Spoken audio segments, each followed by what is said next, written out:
We all know a lot has gone down in 2024. A shit ton of cancellations and a whole lot of beef. I hate the way that you walk, the way that you talk. But if you haven't been keeping up with the Chronically Online, I'm here to help.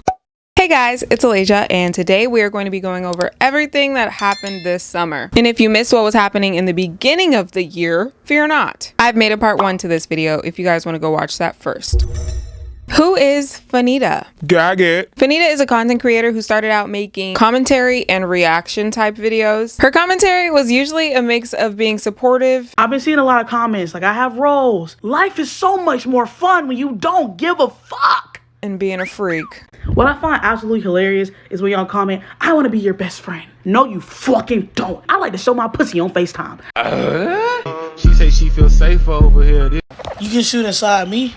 Miss Jackson. People really grew to love her because of her personality and realness. She really started to blow up in 2021, gaining 1 million followers. And in 2022, she started posting with more established creators like Drew, Amari, and Faith. Her first controversy started in 2023 when she accepted a Tarte brand trip. So Tarte called me up yesterday and was like, hey, you want to fly out to Miami tonight? Right after the company had conflict with another creator named Bria. Bria said she wasn't treated the same as other creators. But I have some friends that are going on the trip, and I asked them when they were leaving, and they all said they were leaving Monday, and I was the only one leaving Saturday. So when Tarte invited Fannita, people were mad because it seemed like Tarte was only inviting her to check off diversity boxes because she doesn't even do makeup. Clock it. And they were also mad at Fannita for accepting the brand deal because it's supporting a company that doesn't support Black creators, allegedly. So while she was under heat for going on this trip, she then doubled down and started blaming Bria. What does that have to do with me? She jumped the gun on a situation that she didn't even ask about. She threw the rock and hit her hand. This is when we started to see people's attitude shift towards Fannita. Gag it. So fast forward to October 2023, Fannita really started to stir the pot when she went on the Allegedly Speaking podcast and gave her unpopular opinion that not everyone is beautiful. This is gonna sound really mean, but I promise I'm not a mean girl, even though some people think I am. I don't think everyone's beautiful. I don't. Wait, tell me And why. I think we need to stop lying.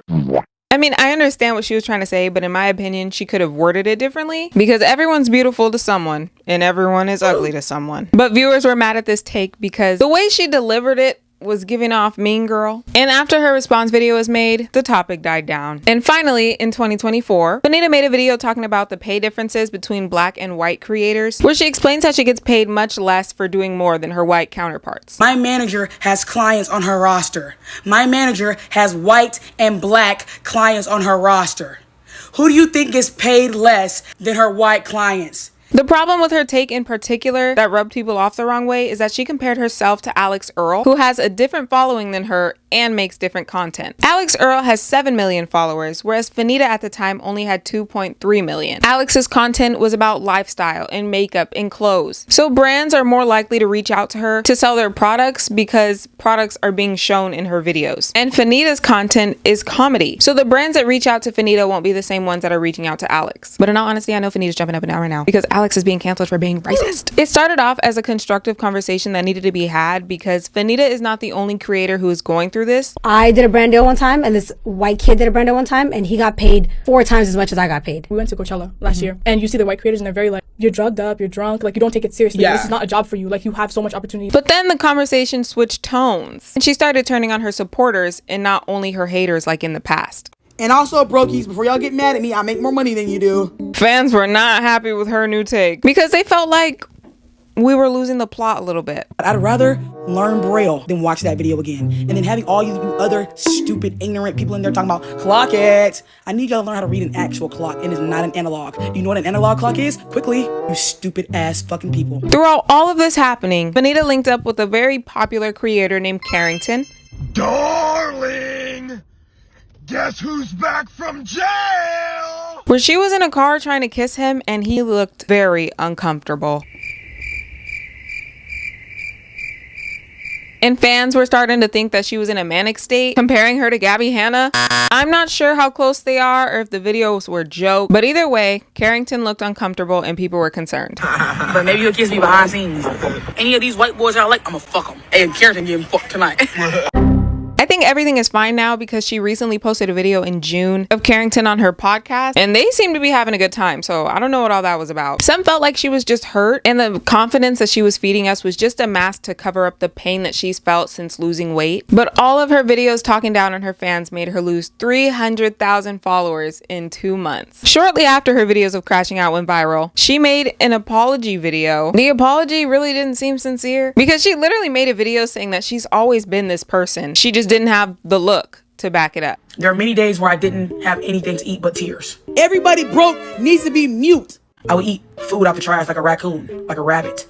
Everybody broke needs to go to mime school. But what I will do is apologize to my poor bitches that fuck with me. I'm not this evil, wicked, sinister bully that everybody wants me to be. First of all, I had a master scheme, right? So when I was fat, you know what I mean, and like loud and shit, I couldn't say certain things. You can ask anyone in my life, my hairstylist, my nail tech, I talk like this on a regular basis. People continued to give their opinions on the matter, and Fannita kept posting like normal. Her views and likes aren't what they used to be, but the hate toward her has died down a lot since the situation. But recently, she made a video saying that Kamala Harris doesn't have a chance in becoming president because she's black and she's a woman. Sorry to be the bearer of bad news, guys, but Kamala Harris is black and a woman.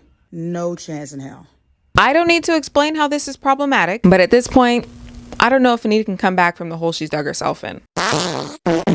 Let's talk about Miss Poopy herself, Ice Spice. Grah. People are really out here calling her Ice Scat now that her new song BB Belt dropped. And she added a lyric involving, well, poop. Fans were taken aback by this because it's not the first, second, or even third time that a song of hers has mentioned literal feces.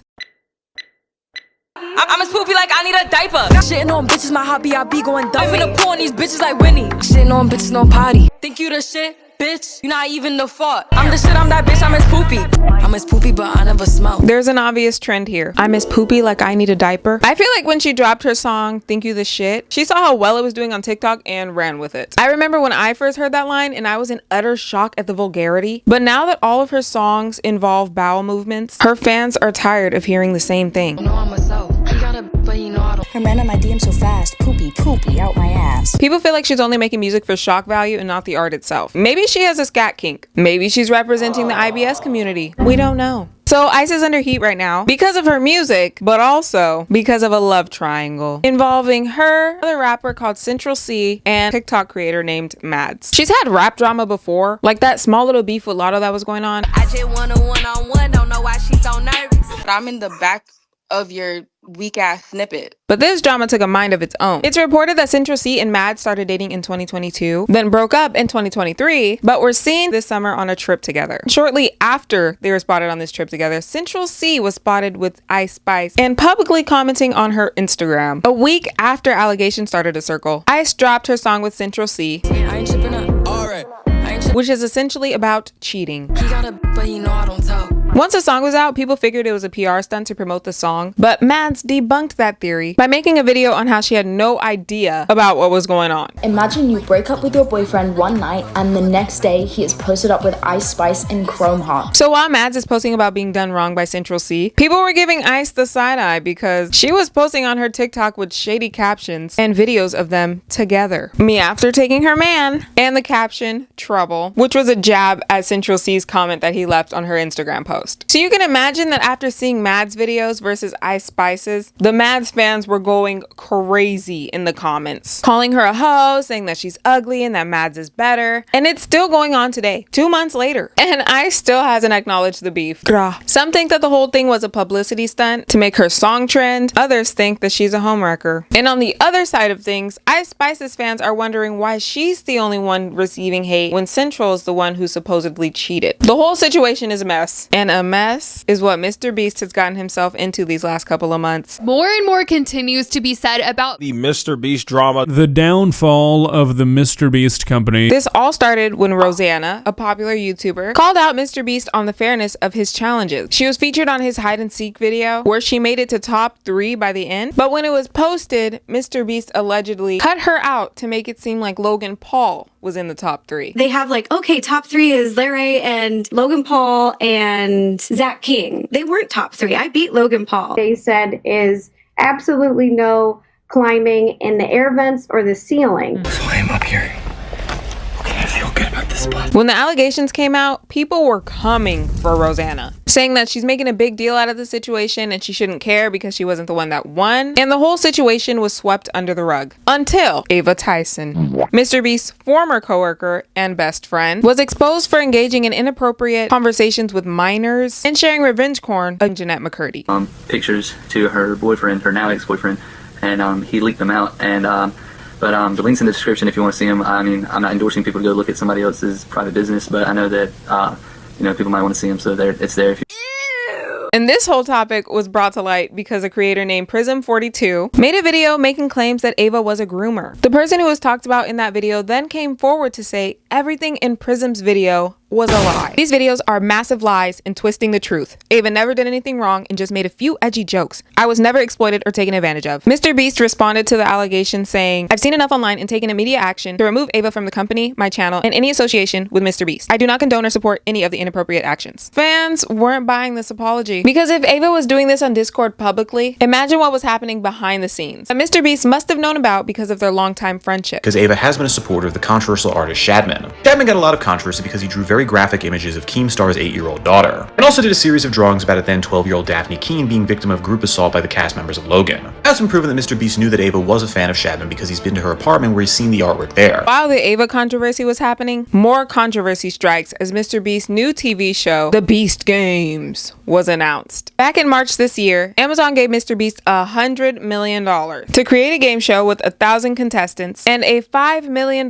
prize. On July 18th, Vital Vegas made a post showing the contestants starring in the new show wearing trash bags in order to cover their uniform. The next day, it was reported that Desert Springs Hospital was filled with patients coming from the Beast Games because of the lack of food and water. A MrBeast representative responded to the allegations by stating there was plenty of water and electrolytes and there was a medic on site. Only 6 days after this statement was released, Rosanna comes out with another video saying that some of the contestants featured on the Beast Game reached out to her about the unfair treatment on the show. She went on to say that most of the challenges were in favor of young athletic men and the women and old people competing didn't stand a chance. I have received messages from over a dozen people involved with the current Beast Games. I wanted to read you one of the messages. I was a contestant until the end. I also didn't accept their hush money. People were having seizures because they were not getting medication, and it was 100% rigged. All the games were about speed and strength, so only the young athletic males were at an advantage over the women and elderly people. 2 girls were tackled and passed out on the field and were dragged off to continue filming. So this show was basically the Squid Game and not an adaptation of it. Former fans of MrBeast are now comparing him to David Dobrik for the exploitation of the people around him for money and views. Rosanna has since made multiple videos taken up for the contestants because it seems that many more are coming out with stories. As all of the contestant stories are coming out, boom, another one. Another one. Another one. Another one. Former MrBeast employee comes out the video making allegations that his videos are fake. I mean, it's not like he's ever rigged the results of a challenge. That would be impossible because he films with hundreds of random subscribers, right? Not only were the results of this video completely scripted, but the contestants are not random subscribers. I guess you forgot she's your hiring manager. I actually recognize a lot of people in this video, including Jimmy's own girlfriend. So yeah, the random subscribers you see in challenges are actually never random. He then goes on to talk about the giveaways MrBeast does are scams. Through running illegal lotteries, selling fake signatures, giving children diabetes, and more.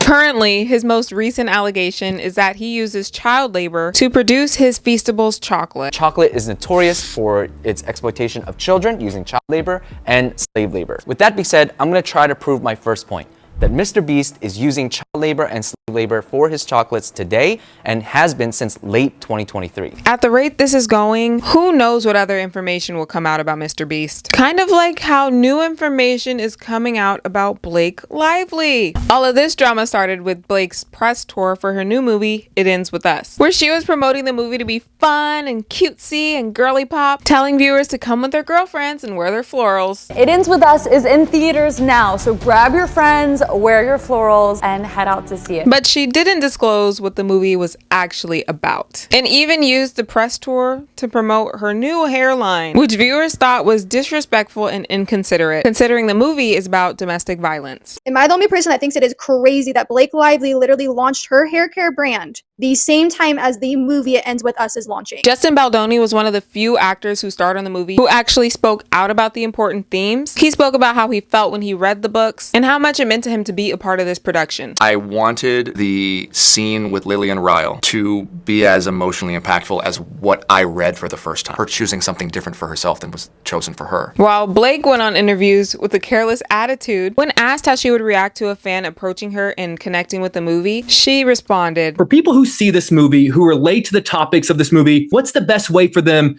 to be able to talk to you about this? How would you recommend they go about it?" Asking for like my address or my phone number or like my location share. Ew, stinky response. Even her co-star looked like he wanted to rip his eyes out being next to her. Some defended her by saying she was just trying to pull off that playful, charismatic character that her husband does, but others felt like this situation should not be joked about. In most of her interviews with this movie, she never gave straight answers to the questions and always ventured off to unrelated topics.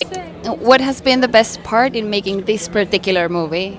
I've noticed so many beautiful crystals on teeth. Is that a big fashion thing? Is that a big fashion thing? Then more interviews from the past started to resurface, like this one in 2016 named "The Interview That Made Me Want to Quit My Job," where it shows Blake being disrespectful to the interviewer by body shaming her and then ignoring the rest of the interview. First of all, congrats on your little bump. Congrats on your little bump. Jesse's suits That's what I'm saying. His wardrobe was beautiful. Men wore high-waisted pants like that still. Top and bed. It's so good. It's just like at this time, it was public knowledge that Blake was having a baby, so fans were confused as to why she took offense to the little bump comment. And he felt like this interaction gave off mean girl energy. With all of these interviews resurfacing, it's speculated that Blake's team wanted to tarnish her co-star Justin's image by releasing negative information about him. Reportedly, Justin fat-shamed Blake on set by asking how much Blake weighed because there was a scene where he had to pick her up and was afraid to get a back injury. Justin's fans stood by him in this statement because any art where you're required to pick something up, you need to know its weight. It's a safety precaution. Allegedly, Justin and Blake didn't get along on set. Blake's version of the movie ended up making the cut, and fans wanted to see how Justin's version would have looked because Blake has said herself that she won't play any character that she can't make an adaptation of. Well, I'm not the type of actor who can act without producing, you know, like you can't just put me in any clothes and give me any words and have me step in and transform. People who read the book It Ends With Us were disappointed at the wardrobe, and the characters didn't give off the same vibe as in the book. It's safe to say a lot of Blake's fans have been lost over this situation because of her being mean-spirited to interviewers and the re-emergence of her plantation wedding. Huh? Yeah. But after the backlash, Blake did start posting about the subject matter in the movie and gave resources to help those experiencing domestic violence. There's a perception that this is all damage control, but some are just thankful that she's finally speaking out. Now it's time for our honorable mentions, a speed run of more events that happened this summer. Let's talk about Miss Skai Jackson's jail sentence. She's been in drama over the years for petty things like allegedly bullying Stormy Reed and provoking Danielle Bergoli for trying to mess with NBA YoungBoy. These dudes, the thing is, bro, the dudes you trying to talk to, cause I talk to them, they not your type. You don't talk to dudes like, bitch, don't ever come here, bitch, cause I will kill you. That was super random. Her more recent controversy was for scamming her fans. She went on live and told her fans to give her $5 for a chance to win a MacBook, which confused people because she's an actress asking for money, but simultaneously saying that she doesn't need money. For a damn $5. And we used to have raffles all the time. I put in $5, $2, whatever. I do not need money. Me personally, I do not need money. A lot of people are saying if she doesn't need the money, then why is she asking her young fans for $5? Skai Jackson making a raffle and calling it a giveaway while a single ticket costing $5 without saying what the money is going toward is so Zuri from Bunked Coded. Like, she's still got that scammer blood in her. The scam was debunked because she ultimately gave the MacBook away to its rightful owner, and the internet moved on. Do y'all see today? Do y'all see this? Until this summer, she was seen at Universal Studios shoving her boyfriend when a security guard called the police. She was arrested and released a couple hours later. According to TMZ, Skai won't face any charges because prosecutors say there just isn't enough evidence to bring her to trial. Cops say Skai and her boyfriend denied anything got physical and are happily expecting a baby and engaged. Skai Jackson getting arrested was not on my 2024 bingo card. And neither was Drake being exposed for being a pedo. but here we are. Drake and Kendrick's beef goes way back. I'm talking like a decade way back. In October 2023, Drake and J. Cole made a song together called First Shooter, where J. Cole says that Drake, Kendrick, and himself are the big three who started the league. In March of this year, Kendrick featured on another song, basically saying that they shouldn't compare themselves to him because he's the one who started the league. So there's a lot of back and forth from here, with Drake and Kendrick mentioning each other in their songs, but it started to get real once Kendrick made a song calling out Drake's alleged surgery, which is honestly so funny because in Megan's diss track Hiss, she also mentioned a line about Drake's BBL. These niggas hate on BBL and be walking around with the same scars. Drake then came out with another diss named Family Matters, claiming that Kendrick is a fake activist and a woman beater. The clapback to this diss is what drove the internet over the edge. This is finally when They Not Like Us dropped, where Kendrick accused Drake of being a pedo. Why you trolling like a bitch? Ain't you tired? Trying to strike a chord and it's probably A minor. Drake's past about his friendship with Millie Bobby Brown was coming out again, and everything was blown to shreds with this song. Drake made a comeback to Kendrick's. Kendrick just opened his mouth and I'm about to put my in it right now. I'm about to make him gay tonight. But it wasn't as successful, and many feel Kendrick won this battle. Drake fans were upset at this because Drake essentially gave Kendrick his status, so all he had to do in a diss was mention how he's the reason he's at where he's at today. Bro, all you had to do was make a banger about how you made Kendrick. But yeah. The last quick mention I want to add before we end this video is, of course, Miss Hawktuah Girl, Heyy. They give him that Hawktuah and spit on that thing. You get me? I know people are tired of hearing about her, but I can't make a year recap without this. Heyy got famous in June for a viral clip of her saying Hawktuah in a public interview. No one's really sure why this clip went so viral. It's not like she said something out of pocket or super vulgar, but the men under that video went absolutely feral to find out who Heyy was. When she finally came forward and made all of her accounts, she grew over 1 million followers almost instantly. Because her blow up was so fast and massive, everyone wanted to get the scoop on her story. She went on an interview stating that she wanted to quit her job and move out to LA, which she got a lot of criticism for. No, a podcast, or are you just gonna be like an internet personality? I think we're gonna do like a show. And creators were talking about how it was foolish to throw away your old life for a new one off of one viral video. But Heyy didn't listen to them and continued to make her content. She is now planning on making a reality TV show. She has a full legal and management team and is making new forms of content because she doesn't want to be known as Hawktuah Girl forever. All right, guys, I am calling it there. If you like me, subscribe. If you like this video, please give it a big like. It helps my channel so much. Comment down below what other things I missed that happened this summer because I would like to know. Anyways, thank you so much for watching if you made it all the way through, and I will see you in the next one.